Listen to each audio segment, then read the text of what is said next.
కన్యవారికి గనక చూసుకున్నట్లయితే మీకు ఏకాదశంలో గురువు ఆల్రెడీ ఇప్పటికే వచ్చున్నాడు. మీకు 8వ తేదీ నుంచి శుక్రుడు వచ్చి చేరుతున్నాడు గురువు దగ్గరికి. ఈ రకంగా శుక్రుడు గురువు కలిసి ఉన్నందుకు మీకు అదేవిధంగా ఈ 12వ స్థానంలో కేతు ఉండడం, అష్టమంలో కుజుడు ఉన్నాడు. ఇది బాగా మీరు గుర్తుపెట్టుకోవాలి. అష్టమ కుజుడు, అది కూడా అగ్నితత్వ రాశుల్లో. అయితే ఈ గ్రహస్థితి మూలంగా మీకు ఈ గురు శుక్రులు కలయిక మూలంగా కలిగే మంచి ఫలితాలు ఏమిటి, ఏ విషయాల పట్ల మీరు జాగ్రత్త వహించాలి అనేటువంటి అంశాలు చెప్తుంది నేనైనప్పటికీ చెప్పిస్తుంది సాక్షాత్ లలిత అమ్మవారిగా భావిస్తూ, ఆ లలితాంబిక అమ్మవారి యొక్క అనుగ్రహం మీకు పరిపూర్ణంగా కలగాలని మనస్ఫూర్తిగా కోరుకుంటూ, ఇక్కడ మీకు గతంలో కొన్ని లావాదేవీలు ఏదైతే కొన్ని కాంప్రమైజ్ అవుదామనో లేకపోతే కొంతమందితో మాట్లాడుకొని మీ యొక్క పరిస్థితిని వాళ్ళకి వివరించి సెట్ చేసుకుందాం అనుకునేటువంటివి ఇప్పుడు ఉండేటువంటి ఈ గురువు దగ్గరికి శుక్రుడు రావడం మూలంగా ఇది కలుగుతుంది. ఉన్నత విద్యల కోసం చేసే ప్రయత్నం కూడా ఫలిస్తుంది.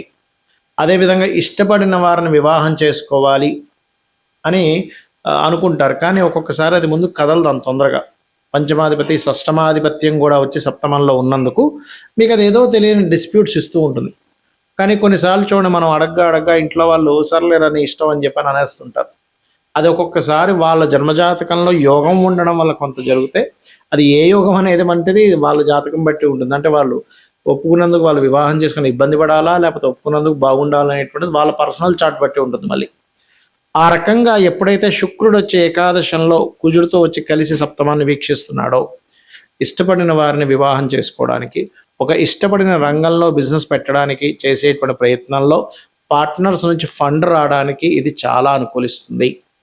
అలాగే అష్టమంలో కుజుడు ఉన్నందుకు వాహనాల మీద వెళ్ళేటప్పుడు ప్రత్యేకంగా మంగళవారాలు బుధవారాలు గుర్తుపెట్టుకోండి, కాస్త జాగ్రత్తగా ఉండండి.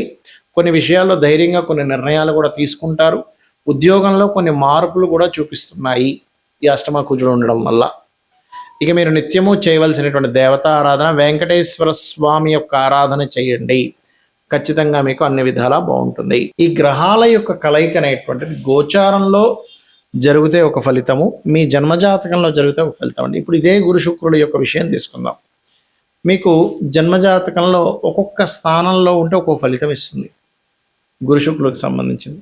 లగ్నంలో ఉన్నాడు అనుకోండి, మనిషి సాటిస్ఫాక్షన్, విపరీతమైన సాటిస్ఫాక్షన్లో ఉంటాడు మనిషి. అంటే ఉన్న దాంట్లో సంతృప్తిగా బతుకుతాడు గురు శుక్రుడు ఎక్కడున్నా ఫస్ట్ అయితే లగ్నంలో ఉంటే మరింత ఎక్కువ అండి. లగ్నంలో కానీ పంచమంలో కానీ భాగ్యంలో కానీ ఉంటే వీరు ఉన్న దాంట్లో 10 రూపాయలు వచ్చిన సాటిస్ఫాక్షన్, 100 రూపాయలు వచ్చిన సాటిస్ఫాక్షన్, 1 కోటి రూపాయలు వచ్చిన సాటిస్ఫాక్షన్. కోట్లు సంపాదించే వ్యక్తి కూడా ఒక్కసారిగా డౌన్ఫాల్ అయిపోయి నెలకి ఒక 15,000 10,000 రూపాయలు జాబ్ చేస్తారు, అప్పుడు కూడా సాటిస్ఫాక్షనే ఉంటాడు. ఈ గ్రహాల యొక్క కలయిక అంత గొప్పది, గుర్తుపెట్టుకోండి. కానీ ఇదే గురు శుక్రుడు 2వ భావంలో ఉన్నాడు అనుకోండి, వీళ్ళు ఎక్కువగా టీచింగు, ట్రైనింగ్, ఫ్యాషన్ రిలేటెడ్ ఇట్లాంటి వాటిల్లో వీళ్ళు వెతుక్కోవాలి.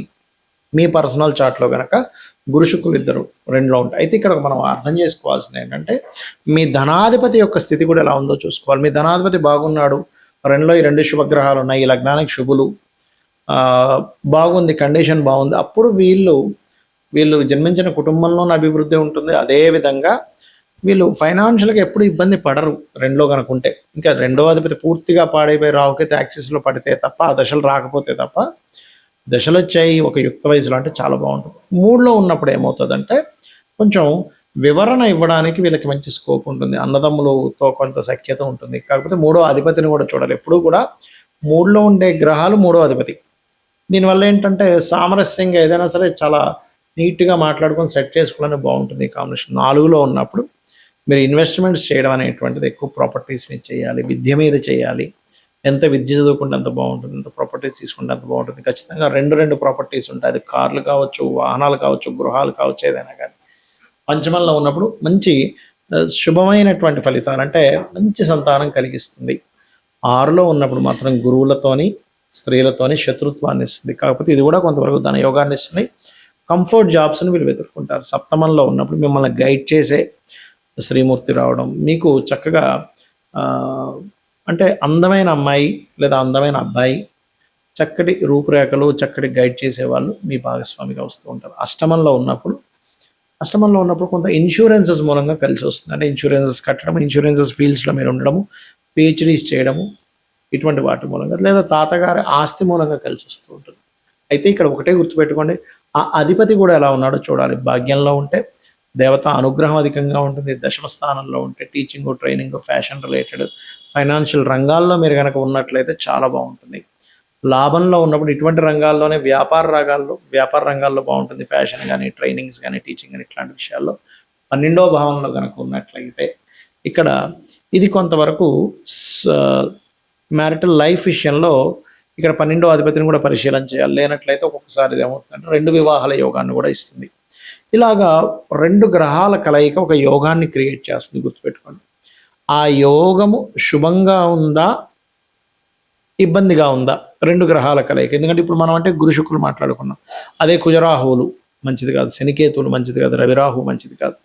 అయితే ఒక్కొక్కసారి మంచి కూడా చేస్తుంది. ఎప్పుడు అంటే అక్కడ పడేటువంటి పోర్ట్ఫోలియో, అంటే ఆ అధిపతి ఎలా ఉన్నాడు, ఆ గ్రహం యొక్క బలాబలాలు ఎలా ఉన్నాయి, మహాదశలు అంతర్దశలు ఎలా ఉన్నాయి, నవాంశ చక్రంలో ఉండేటువంటి బలం ఎలా ఉంది అనేటువంటి దాన్ని కూడా మనం పరిశీలన చేయాలి. అయితే ఏ గ్రహాలు ఎక్కడ ఎలా ఉన్నా ఒకటే బాగా గుర్తుపెట్టుకోండి, మీరు కనుక లలిత అమ్మవారిని నమ్ముకొని లలితా సహస్రనామాలు నిత్యము చేయగలిగితే మిమ్మల్ని ఆ అమ్మవారు ఒక తల్లి బిడ్డని కాపాడినంతగా ఖచ్చితంగా అదే విధంగా కాపాడుతుంది.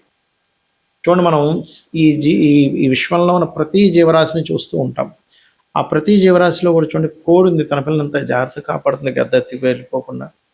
అదేవిధంగా ఏ జీవరాశి అయినా సరే, కోడి దగ్గర నుంచి, పక్షుల దగ్గర నుంచి, క్రూర మృగాల దగ్గర నుంచి, ప్రతిదీ కూడా ఎలాగైతే కాపాడుతుందో అంతే విధంగా మీకు అమ్మవారి యొక్క ఆరాధన కనుక చేసినట్లయితే మీకు ఒకటి నిత్యము చేయడం వల్ల మీకు కష్టాలు ఉన్నా సరే దాన్ని అధిగమించేటువంటి శక్తి వస్తుంది, గుర్తుపెట్టుకోండి. ఏమైపోతుందో మహా అంటే సరే ఇప్పుడు కష్టపడించాను, రేపు పొద్దున సుఖపడతాను కదా అని ఒక తెలియని ఒక మనోధైర్యం పెరుగుతుంది. రెండవది, దాన్ని ఎలా హ్యాండిల్ చేయాలో తెలుస్తుంది. ఒక సిచ్యువేషన్ వచ్చినప్పుడు హ్యాండిల్ చేయడం తెలియాలి, ఎలా హ్యాండిల్ చేయాలి దీన్ని. మూడవది ఏంటంటే ఆ కష్టము ఖచ్చితంగా మీ జీవితంలోంచి తొలగిపోవడం జరుగుతుంది. ఈ 3 ఖచ్చితంగా మీరు అమ్మవారి యొక్క ఆరాధన చేయడం ద్వారా తొలగిపోతాయి, గుర్తుపెట్టుకోండి. అయితే ఇక్కడ మనం అర్థం చేసుకోవాల్సింది, ఇలాంటి కాంబినేషన్స్ అంటే ఒక మంచి కాంబినేషన్ ఉన్నప్పుడు గోచారంలో గ్రహాలు గనక అనుకూలిస్తే చాలా అద్భుతమైనటువంటి ఫలితాలు వస్తాయి. ఒకటేసారి మనం చూస్తూ ఉంటాం, చూసారా, కోట్లకు వెళ్ళిపోయాడండి అని. అలా కాకుండా బ్యాడ్ కాంబినేషన్స్, ఇందాక మనం చెప్పుకున్నట్టుగా శనికేతువులు కానీ, రవిరాహులు కానీ, కుజశని కానీ, కుజబుధులు కానీ, లేకపోతే కుజరాహు కానీ, చంద్రరాహు కానీ, ఇలాగ శని రాహు కానీ, ఇలా కొన్ని బ్యాడ్ కాంబినేషన్స్ ఉన్నప్పుడు ఆ గోచారంలో ఉండేటువంటి శని కానీ, రాహు కానీ, కేతు కానీ ప్రతికూల ఫలితాలు వచ్చేటప్పుడు మాత్రం మీరు నవగ్రహాల దగ్గర దీపారాధన చేయండి. లేదంటే ఏ పాపగ్రహాల వల్ల కలిసి వచ్చిందో ఆ పాపగ్రహాల దగ్గర దీపారాధన చేసి అప్పుడు లలిత చదువుకోండి. అప్పుడు దాని మూలంగా ఏమవుతుందంటే మీకు ఖచ్చితంగా మీరు ఏదైతే ఇబ్బంది పడుతున్నారో ఆ దోషం తొలగిపోతుంది. అయితే దీంతో పాటు ఎప్పుడు కూడా గుర్తుపెట్టుకోండి, ఇంట్లో ఉండేటువంటి వాస్తు కూడా ఎలా ఉందో చెక్ చేసుకోవాలి. మనకు ఆల్ ఆఫ్ సడన్గా చాలా ఎక్కువ ఇబ్బంది వస్తుంది అంటే నైరుతి పాడైందని అర్థం. ధనపరంగా ధనం అసలు ప్రొడ్యూసే అవ్వట్లేదు అంటే ఆగ్నేయం దోషం అయిందని అర్థం. అంటే ఏం లేదు, పెరగడం లేదా తగ్గడం, అక్కడ పెట్టకూడని వస్తువులు పెట్టడం, నీరు ఎక్కువగా పెట్టడం ఆగ్నేయంలో జరుగుతుంటుంది. అసలు ధనం ఎప్పుడూ నిలబడదండి, ఉత్తరం పాడైంది. ఎప్పుడు రోగాల బారిన పడుతున్నాం, వాయువ్యము లేదా ఉత్తర ఈశాన్యం పాడైంది, ఉత్తర ఈశాన్యం పాడైంది. ఆలోచన విధానం దెబ్బతిన్నది, ఈశాన్యం పాడైంది. సంతానం సరిగ్గా సఖ్యత లేదు, ఈశాన్యం పాడైంది. సమాజంలో సరైనటువంటి ఇది లేదు, తూర్పు పాడైందని అర్థం చేసుకోవాలి. ఇది చేయండి, అన్ని విధాలా మీకు బాగుంటుంది.